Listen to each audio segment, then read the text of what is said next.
السلام علیکم ورحمۃ اللہ وبرکاتہ۔ سامعین، آؤ عقیدہ سیکھیں، سبق نمبر 19 میں ہم آپ کا استقبال کر رہے ہیں۔ آج کی اس مجلس میں فرشتوں پر ایمان پارٹ 2 پر ہم بات کرنے جا رہے ہیں۔ جن رسولوں کے نام بتائے گئے ہیں ان پر تفصیلی ایمان لانا ہے، جیسے حضرت محمد صلی اللہ علیہ وسلم، حضرت ابراہیم علیہ السلام، حضرت موسیٰ علیہ السلام، حضرت عیسیٰ علیہ السلام، حضرت نوح علیہ السلام۔ یہ 5 اولو العزم رسول ہیں۔ اللہ تعالیٰ قرآن مجید میں 2 مقامات پر ان کا تذکرہ فرمایا ہے۔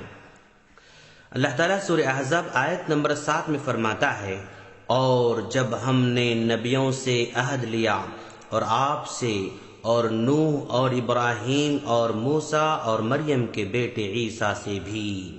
ایک مقام سورہ شورى آیت نمبر 13 میں فرماتا ہے، تمہارے لیے وہی دین مقرر کیا جس کا نوح کو حکم دیا تھا، اور اسی راستے کی ہم نے آپ کی طرف وحی کی ہے، اور اسی کا ہم نے ابراہیم اور موسیٰ اور عیسیٰ کو حکم دیا تھا کہ اسی دین پر قائم رہو اور اس میں پھوٹ نہ ڈالو۔ ان رسولوں کے علاوہ جن انبیاء کرام کے ناموں کا ہمیں علم نہیں ہے، ان پر بھی اجمالی طور پر ایمان لانا ضروری ہے۔ اللہ تبارک و تعالی سورہ غافر آیت نمبر 78 میں فرماتا ہے، اور ہم نے آپ سے پہلے کئی رسول بھیجے تھے، بعض ان میں سے وہ ہیں جن کا حال ہم نے آپ پر بیان کر دیا، اور بعض وہ ہیں کہ ہم نے آپ پر ان کا حال بیان نہیں کیا ہے۔ اچھا سامعین، کیا کسی ایک نبی کا انکار سارے نبیوں کا انکار سمجھا جائے گا؟ جواب ہاں، کسی ایک نبی کا انکار تمام کے تمام نبیوں کا انکار سمجھا جائے گا، جیسا کہ اللہ تبارک و تعالی سورہ شعراء آیت نمبر 105 میں فرماتا ہے، نوح کی قوم نے رسولوں کو جھٹلایا۔ سامعین، یہاں پر غور کریں کہ اللہ تبارک و تعالی نے حضرت نوح علیہ السلام کی قوم کو تمام رسولوں کو جھٹلانے والی قوم کہہ رہا ہے، حالانکہ جس وقت انہوں نے جھٹلایا تھا اس وقت نوح علیہ السلام کے علاوہ کوئی دوسرا رسول ان کے پاس نہیں آیا تھا۔ گویا صرف حضرت نوح علیہ السلام کو جھٹلانا سارے کے سارے نبیوں کو جھٹلانے کے برابر ہوا۔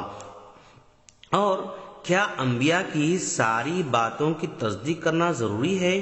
جواب ہاں، ان کی ساری باتوں کی تصدیق کرنا اور جو باتیں عمل کے لیے ہوں ان پر عمل کرنا ضروری ہے۔ اچھا جناب، یہ بتائیں کہ رسولوں کو بھیجنے کا مقصد کیا ہے؟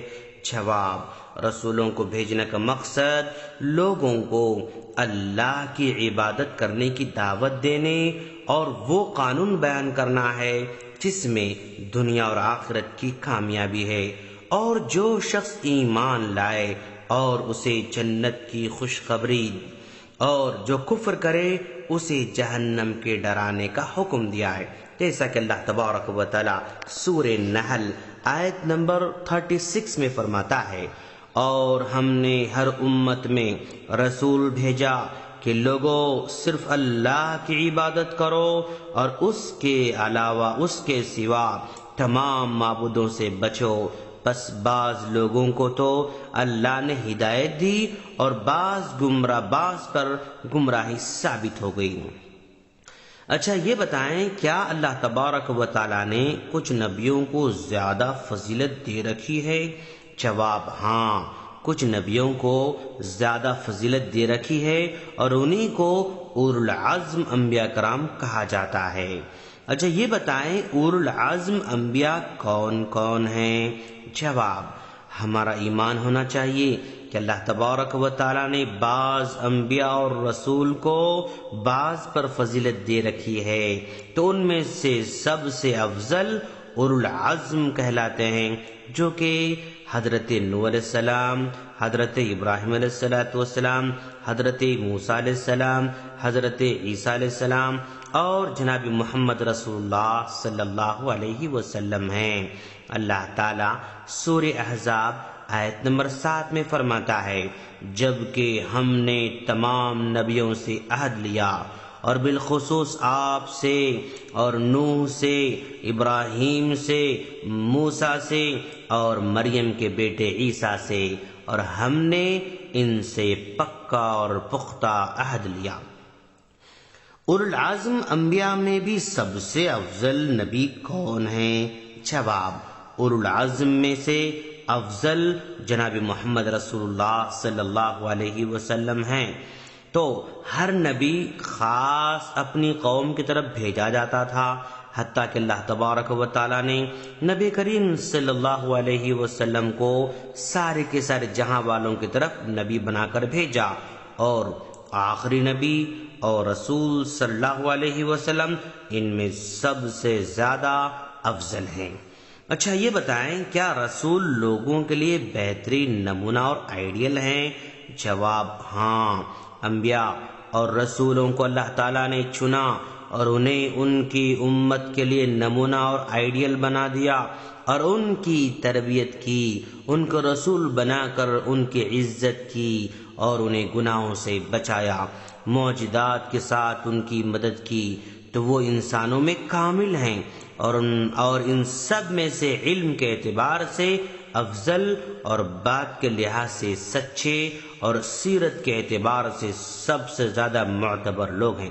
اللہ تعالیٰ نے کے متعلق فرمایا، سورہ انبیاء آیت نمبر 73 میں فرماتا ہے، اور ہم نے انہیں پیشوا بنا دیا کہ ہمارے حکم سے لوگوں کی رہبری کریں، اور ہم نے ان کی طرف نیک کاموں کے کرنے اور نمازوں کو قائم رکھنے، زکوٰۃ دینے کی وحی کی۔ وہ سب کے سب ہمارے عبادت گزار بندے تھے۔ اچھا جناب، اللہ تبارک و تعالیٰ نے ان کی پیروی کا حکم کیوں دے رکھا ہے؟ جواب، جب انبیاء اور رسولوں کا اطاعت اور حسن اخلاق کے اعتبار سے یہ بلند مقام مرتبہ ہے، تو اللہ تبارک و تعالیٰ نے ہمیں ان کی پیروی کرنے کا حکم دیا۔ فرمان باری تعالیٰ ہے، یہی لوگ ایسے تھے جن کو اللہ تعالیٰ نے ہدایت دی تھی، تو آپ بھی ان کے طریقے پر چلیے۔ یہ سورہ انعام آیت نمبر 90 ہے۔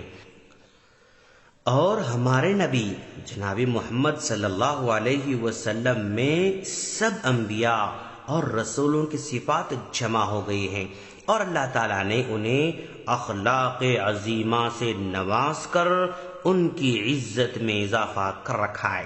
اسی لیے ہمیں ہر معاملے میں ان کی اتباع کرنے کا حکم دیا گیا ہے، جیسا کہ اللہ تعالیٰ سورہ احزاب آیت نمبر 21 میں فرماتا ہے، یقیناً نبی تمہارے لیے عمدہ نمونہ ہیں ہر اس شخص کے لیے جو اللہ تعالیٰ اور قیامت کے دن کی توقع رکھتا ہے اور بکثرت اللہ کی یاد کرتا ہے۔